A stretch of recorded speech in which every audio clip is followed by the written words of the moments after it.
Gambia, South Africa, His Excellency Cyril Ramaphosa, and a close friend of the Prime Minister who has left us, the Prime Minister of the Republic of India, Narendra Modi, also a close friend to the departed Prime Minister, the President of the Democratic Republic of Congo, His Excellency Felix Tshisekedi, His Royal Highness Salman bin Abdulaziz Al Saud, the King of the Kingdom of Saudi Arabia, the Crown Prince of Saudi Arabia, His Royal Highness Mohammed bin Salman Al Saud, and we also have received condolences from the government of France through the French embassy in Nairobi. Allow me, for the record also, to recall condolences from the Minister for International Development and Africa of the United Kingdom of Great Britain and Northern Ireland, Jenny Chapman. I also acknowledge the condolences received from Antonio Guterres, Secretary General of the United Nations, Mahmoud Yusuf, the Chairperson of the African Union Commission, the European Union, the Executive Secretary of IGAD, Dr. Wokde Genehbeu, the Director General of the World Health Organization, Tedros Ghebreyesus, the Executive Secretary for United Nations Commission for Africa of the Commonwealth of Nations, Luis Francesi, the Secretary General of East African Community, Veronica Nduva, but we have also the condolences of Senator James Risch, of the Russian Federation, the government of the People's Republic of China. And you can see for yourself who the late Prime Minister Raila Odinga was, not just for Kenya, but to the world. As the National Committee on the State Funeral of the late Committee on the State Funeral of the late Prime Minister Raila Odinga, we are very grateful to all those who condoled with Kenya, and we don't take it for granted that our leader has been so respected. One of our objectives was to make sure that we get the world to know that we consider the late Prime Minister not just a leader for Kenya, but a leader globally. Ladies and gentlemen, having done that, I would like to say a few more things before I invite my co-chair to say a few things and we close this briefing. And I would like to add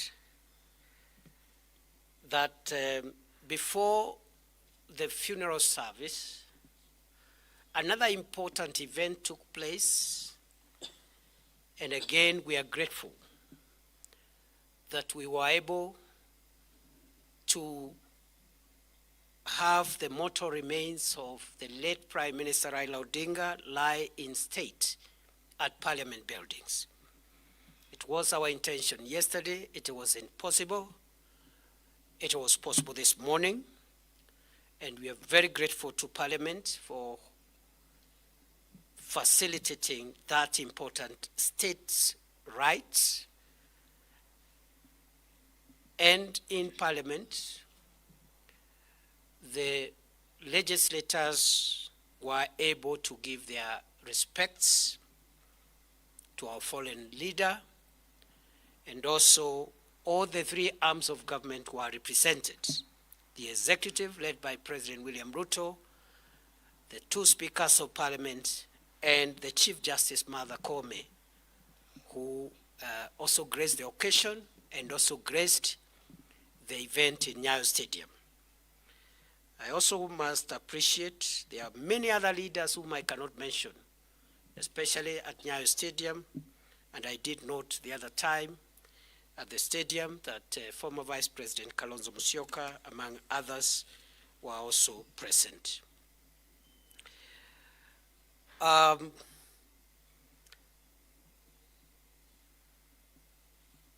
therefore,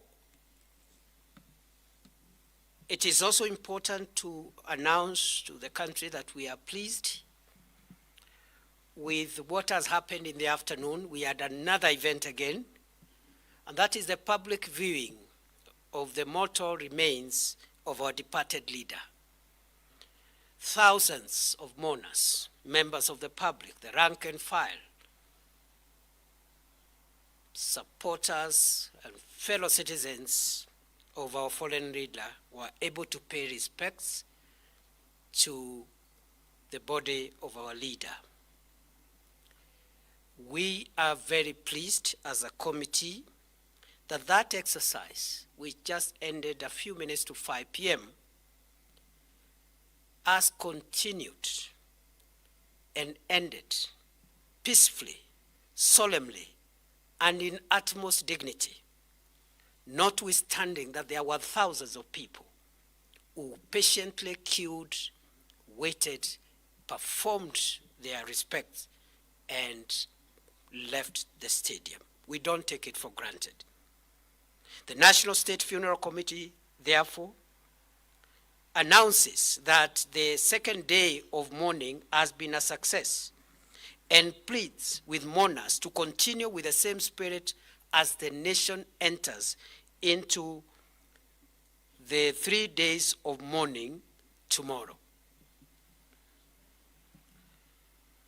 Allow me I've just remembered, I should have also appreciated the presence of the Vice President of South Sudan at the stadium, Excellency Rebecca Garang. I think I had mentioned during the event in the day. So we are happy the second day has come to an end. We are praying and pleading that tomorrow, the third day, will even be better. We will dignify our leader. We will respect our leader.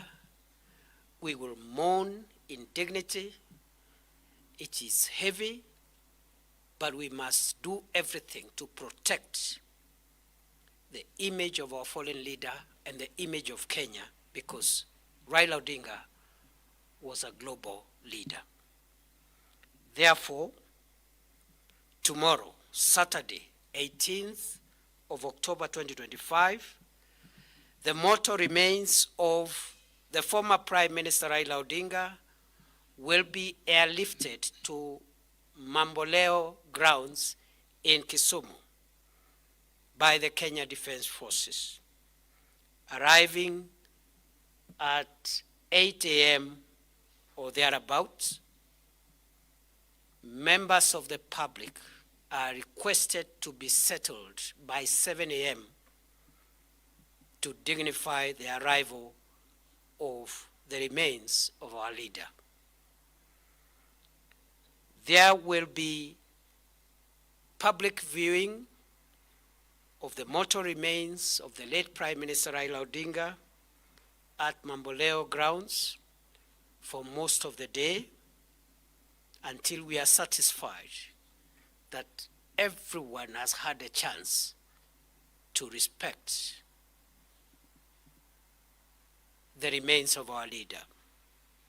Thereafter, the body will be taken to Bondo for an overnight stay before burial on Sunday. The program for Sunday will be given tomorrow. And I want to announce that the committee will provide information about the events on Sunday tomorrow at 7 p.m. But we will do that through a dispatch to media houses, because now we must relocate to Kisumu and Siaya to make sure that the remaining 2 days proceed as we expect them to proceed. Therefore, 7 p.m. tomorrow, there will be a media dispatch to inform members of the public on the program for Sunday as we finalize this very important exercise. We will not be taking any questions today.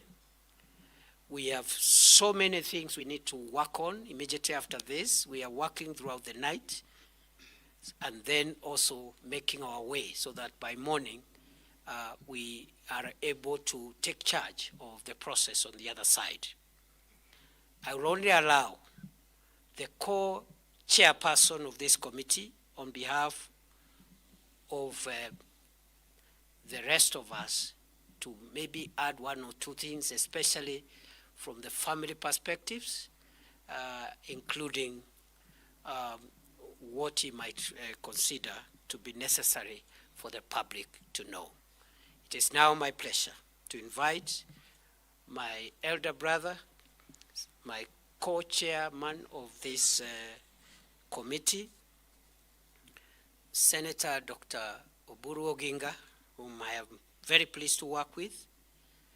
And because after he speaks, I will not speak again, I want to thank all my colleagues that you see behind me here, who may not be speaking, but they are doing a great job.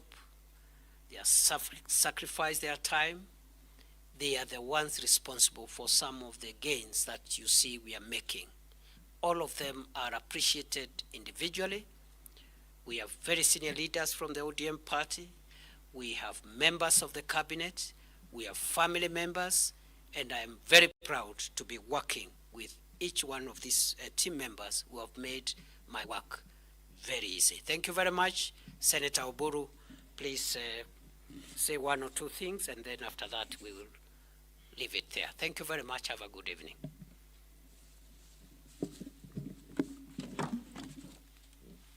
Yeah, thank you, Your Excellency.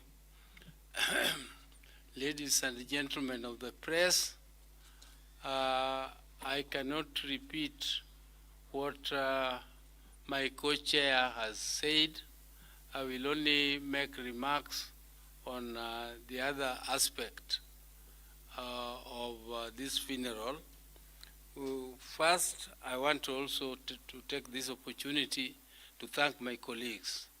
They have worked tirelessly since this committee was formed, and they have done a great job. I really appreciate, and I hope that they will continue with the same spirit until the whole process is over.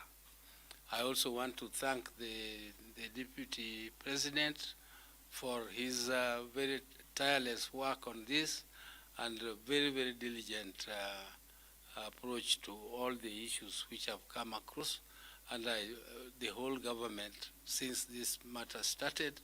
And I also want to take this opportunity to thank His Excellency, the President of the Republic of Kenya, for taking this matter personally. And he has been in touch with the family, and he has done all that could have been done by any other head of state to give my late brother the honors that he deserved as a statesman of this country. I also want to take this opportunity to appeal and plead with my people to be peaceful. I know the pains you feel as much as all of us do, but this is not a time to make anything which could cause harm and